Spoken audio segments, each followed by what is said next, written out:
Hanggang hindi pa po nahuhuli ang mga sospek sa walang habas na pamamaril na yan sa Fairview sa Luzon ng Quezon, takot ang namamayani ngayon sa ilang residente.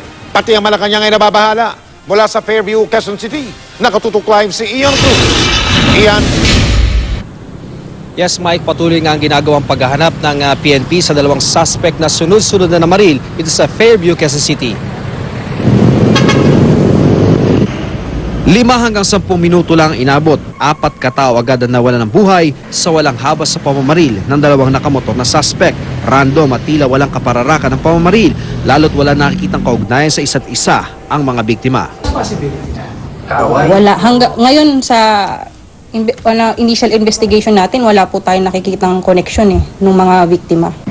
Na-recover na ng pulisya ang 8 basyo ng bala ng 9mm na baril sa mga crime scene mula Commonwealth Avenue hanggang Regalado Avenue. Base sa pagsusuri, malapitan ang naging pagbaril sa mga biktima. Ang mga suspect nakasuot daw ng itim na damit pero hindi nakasuot ng helmet. Hindi naman naplakahan ang kanilang motor. Pero may posibleng saksi raw ang mga pulis. Isa raw itong scavenger na nakakita sa 2 umanong suspect. Inimbitahan raw nila ito. May grupo na rin daw na tinututukan ng QCPD na posibleng nasa likod ng pamamaril na maaring residente rin sa lugar.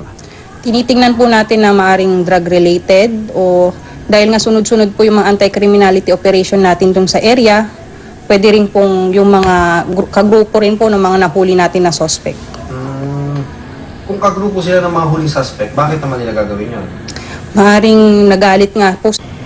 Bandang 2:30 na madaling araw kahapon, isa ring nangangalakal ng basura ang pinagbabaril ng 2 di nakilalang lalaki sa tapat ng tanggapan ng PLDT sa kahabaan ng Commonwealth Avenue. Nasa 2 kilometro lamang ito sa unang insidente ng pamamaril at 100 metro ang layo mula sa isang istasyon ng QCPD.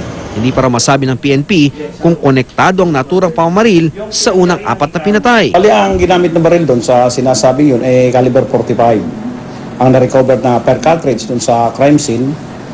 Pero tinitingnan pa rin natin na maaaring may possibility pero medyo ilileless natin yung possibility nun. Kasi mas malapit dito sa isa, kasi una, itong 4, talagang makikita mo yung yung distance na talagang halos sabay-sabay na pinagbabaril sila ng oras na yon.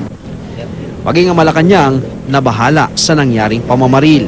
Patuloy ang direktiba sa ating Philippine National Police na pag-igtingin ang kanilang pagtugis sa mga salarin sa mga insidente ng pagpatay at karahasan laban sa mga mamamayan. Puno ng residential at business establishments ang bahagi ng Regalado Avenue at Commonwealth Avenue sa Fairview, Quezon City. Anumang oras, piyahadong may mga sasakyan dumaraan kahit pa 10 oras ng gabi.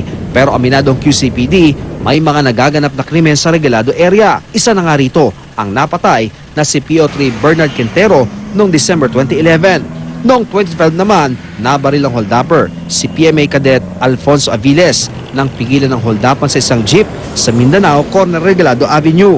Milagrong nakaligtas sa tiyak na kapahamakan ang kadete. Hindi naman maiwasang kabahan ang ilang nakausap naming residente hanggang hindi pa nahuhuli at natutukoy ang mga namaril ng tila walang habas sa mga sibilyan. Wala naman nakitang koneksyon sa isa't isa. Sana mahuli yun para hindi na kami kakabahan dito. Natatakot din po. Kasi po, Kasi kung nakakaano naman mag-ano ng tao. Takot din kami. bakit po? Kasi siyempre yung mga wala namang kasalanan, di ba? Basta lang babarilin ng walang di ba? Kasi makakatakot yun. Mike, tiniyak nga ng QCPD na babantayan nila ang bahaging ito ng Fairview sa loob ng 24 oras. Samantala, Mike, nananawagan din ang QCPD sa lahat ng mga residente na may nalalaman sa nangyaring mga pamamaril na makipag-ugnayan sa kanila upang mabilis na maresolba ang mga krimen. Mike. Maraming salamat, Ian Cruz.